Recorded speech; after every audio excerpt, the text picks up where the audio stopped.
Guys. Guess what? I got my first team member! This is Michelle Bowler, and welcome to the MLM Moms Podcast.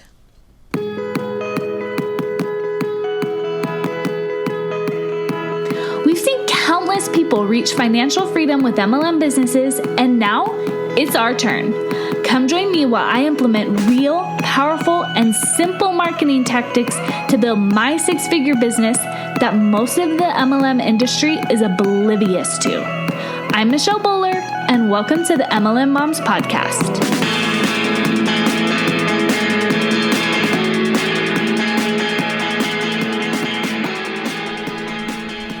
So I'm obviously very excited. I had been talking to somebody for a few days. She had a few questions about joining, and then I just found out that she joined. So we are getting her training done and getting everything moving. It's awesome. It's awesome because I was starting to doubt the system a little bit and just doubting myself and like, can I really do this? And things financially for our family are getting very real. My husband's in the Army, and he is going to be switching from reserve, which is like once a month he goes, to active duty, which is basically the Army is his everyday, not really 9 to 5, but it's crazier hours than that, but just his everyday job. And we thought that was going to be happening in September-ish when his residency ended, but we found out that it might not be until closer to January. So, that's 4 months of expenses that need to be covered, and things are just getting tighter and more real, and it's just been like, come on, I just need this to get going. And now it is, and so that's really exciting. So I wanted to talk about something more with like the system that I'm using and all that kind of stuff. So like most people though, I really like food. I gotta move my mic here. I'm a relatively healthy eater, but like it has to be tasty. No cardboard stuff. Granted, what some people think is cardboard, I don't think is cardboard. But I consider myself very lucky because I grew up with parents who did not believe in serving burnt casseroles, Like my mom and dad are both pretty good cooks, and they not only cooked, but we actually ate at home like 99% of the time. And what's funny though is my family's a little bit weird because my dad would critique every meal while we were eating. Not in like a mean way or anything like that. Like this was not a let's judge mom and all that kind of stuff. From my understanding, mom was an active participant of it and like welcome the feedback and everything. But he would ask us kids like, okay, what did mom use to make this? Or what did she use that was different this time? Like he asked us questions to actually make us think about what we were eating, the ingredients, questions like that to get us thinking. But he also a lot of days would ask, what would make the meal better? And again, this was not a bashing my mom cooking party, just simple things and in a loving way. And my mom was such a good cook though. There was really never anything major. Anyways, my parents though, they put a good amount of focus on teaching us about food and how to cook. And I personally soaked all that in and learned from a very young age, and it was awesome. I'm the sixth of 8 kids, so a lot of my growing up, I was one of the youngest in the house, but it made me feel so cool and so grown up that I could make my own grilled cheese. I was like, I think it was right around 8, and like I could make my own grilled cheese. I had the oldest brother was graduating high school and all that kind of stuff, so like there were a lot of people who would do things around the house, and there were a lot of times where I couldn't do anything, but I could make my own grilled cheese, and I just felt so cool. And then as I got older, when I was 12 or 13, I learned how to make bread. And I started making bread almost every week. And that went on for years. Like every Sunday, I was in the kitchen after church making either bread or cookies or both. And I just spent the entire afternoon cooking. And it was awesome. And thinking about it, I really should go back to that. Homemade bread is really the best. Like if you have not had homemade bread, you cook it. And then once it's done, you make toast out of it. Oh my goodness. Trust me, like, it's amazing. And now, again, this comes back to MLM, I promise. So just stay with me here. I'm not just like talking randomly about me enjoying cooking. But I enjoy cooking like most of the time. Now it's kids hanging on my legs sometimes deters me, but I've spent a good chunk of my life in the kitchen, and I've got some pretty good skills, especially compared to other 26-year-olds. I think that's kind of like a lost skill with most people my age. But last summer, I went to this neighborhood women's dinner hosted by a friend. It was the most beautiful evening. Like the sun was at the perfect height there, where it's like bright and beautiful, but not super hot anymore. You know, like that perfect time. And we lived in Utah at the time, and our neighborhood was right up against a mountain. So there was a good breeze coming in now and then. It was just perfect. And I walked over. It was just a few blocks because it was just neighbors getting together. And I love summer. I love it so much. But so this was a potluck, and one of my friends bought this potato salad type dish, but it was made with a whole bunch of fresh herbs and oil instead of mayo, and it was seriously fabulous. And for me to say that a potato salad is fabulous is a big deal, because I hate potato salad. My whole life, and even just still, I do not like potato salad. The thought of potatoes whipped up with mayo is just really not appealing to me in any way, shape, or form. But this was so good.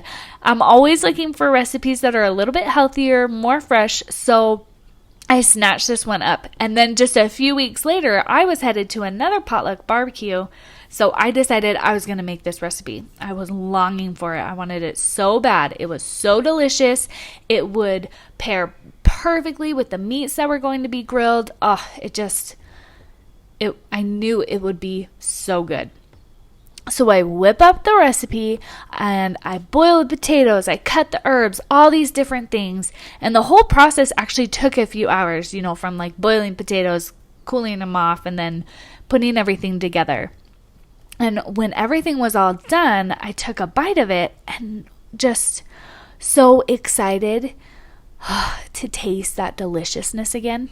When you have eaten food and you get the recipe and you make it again and you're like, oh, this is going to be so good. And it totally wasn't there. The potato salad wasn't terrible, but it wasn't the amazing side dish that was the dish of all dishes and could make every barbecue a success. But what had happened? My friend Anne had made the recipe sound so simple and basic, but there actually were a few ingredients that I didn't have a ton of experience with, and one technique that I hadn't done before. But again, I had cooked forever, almost my whole life. By this time, 18 years now? Like, I could handle this. So what does this have to do with MLM? Holy cow, guys, it has everything to do with MLM.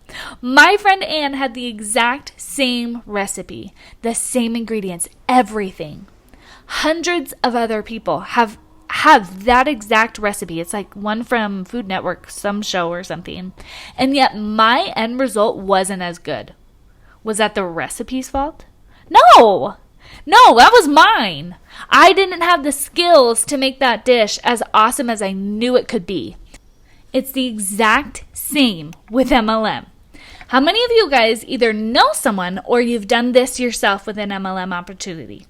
They rant and rave about how good the opportunity is. They see Johnny and Susie and Rachel being so successful and, building up their 6-7-figure businesses. They know it's a possibility, and by golly, they're going to do it too. It's so easy. It's passive income. But then within a year, they aren't talking about how awesome everything is anymore. They're talking about how it's a scam. because it didn't work for them and make them rich. And Johnny and Susie and Rachel are just lucky and must have had this success just handed to them. There was some circumstance, some situation that allowed them to be the ones who benefited from it. They were able to do it because they had XYZ advantage. And I don't have that, so it's all rigged. It can't work for just anyone, and it's all the company's fault. It was a bad opportunity. No, there are so many issues with this. But guys, you can't blame the recipe. You can't blame the opportunity. It's all about your skills and your ability to execute.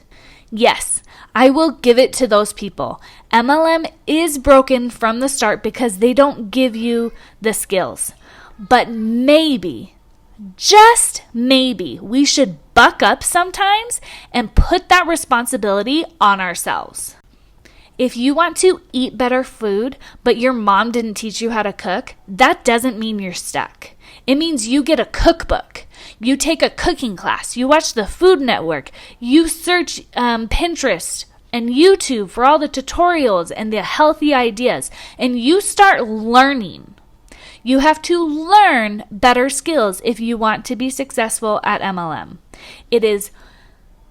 And this is where understanding the difference between sales and marketing, though, is so important. Sales is the face-to-face talking.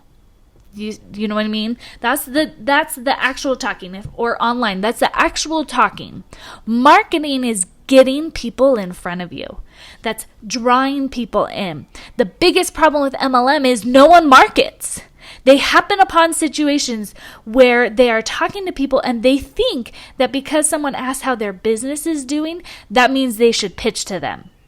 And then they are very, very quickly the person that people avoid or are upset at because they are pouncing on them. You have to become a marketer. You need to learn the skills of bringing people to you so then you can have a system that brings qualified people to you. Qualified.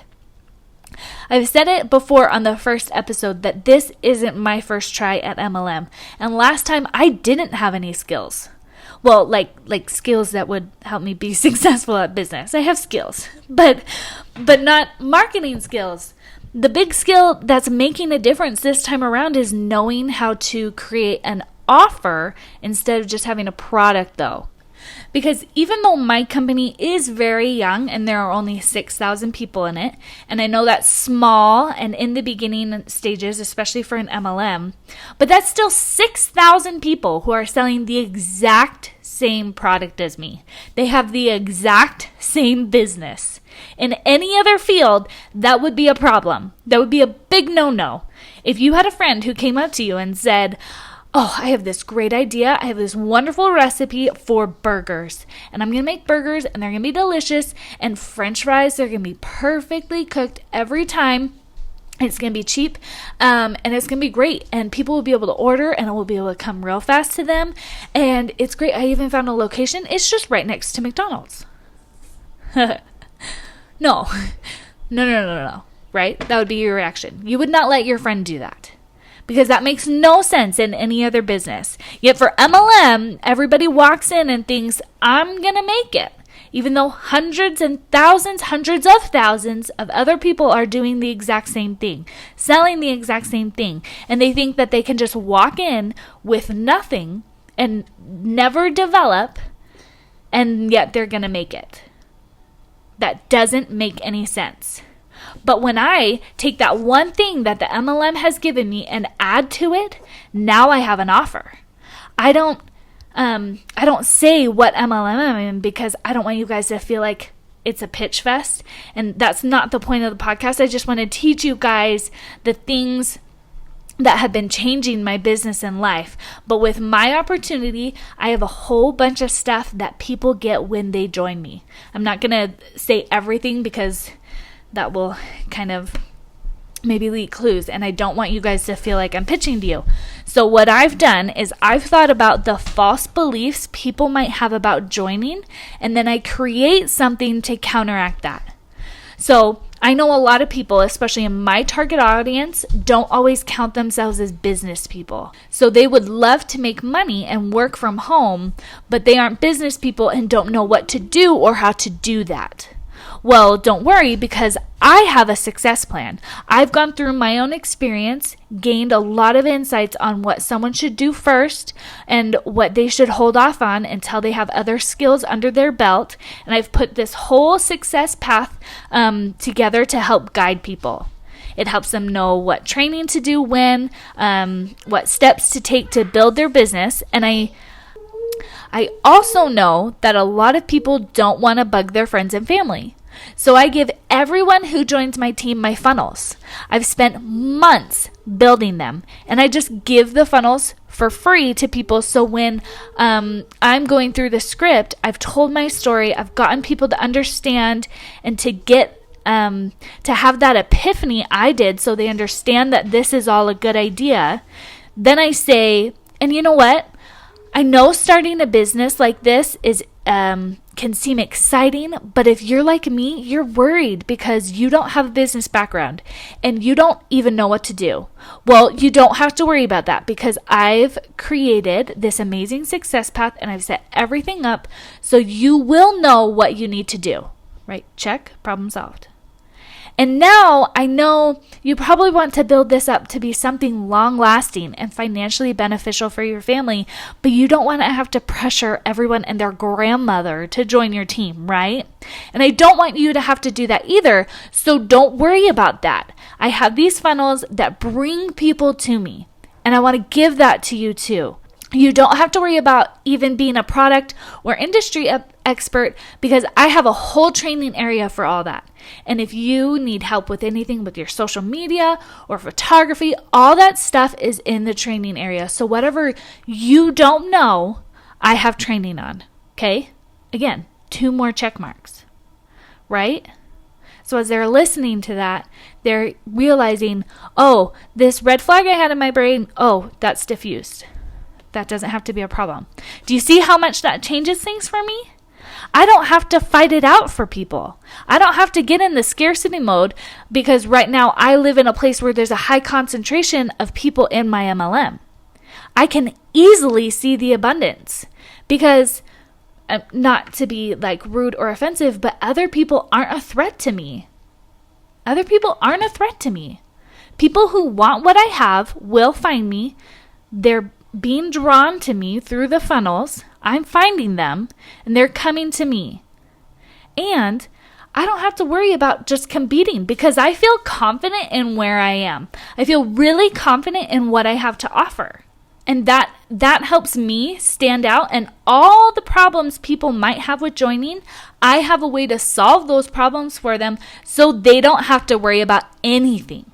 They don't have to fight joining. It lowers their fists because that's what people do, especially when large amounts of money are involved, right? Think about it. When someone asks for your money, immediately, in your subconscious, you hold up your fists. Sorry, I just took like a kickboxing class a few months ago, and it was a lot of fun. So now this is like in my mind. But you put up your fists and you're ready. You're like, why should I give my money? Why are you trying to take my money? And you create these things in your mind, reasons that you think are logical for why you shouldn't purchase, even though like it's not a good reason. You know what I mean? You want to buy it, but for some reason our subconscious puts up these fists. And when you can solve those problems that people will have and put that in your script, in your communication, in your story with these people, then those fists are lowered. Do you see what I'm saying? You have to create an offer out of your product. You have to solve the people's problems and give them what they need to serve them even more. And it's incredible. So do that and then let me know how it's going. I would really love to hear from you guys, whether it is a comment on the episode or like a review. Email me at the MLM Moms Podcast at gmail.com and let me know how it's going. I'd love to hear from you guys. Until next time, bye.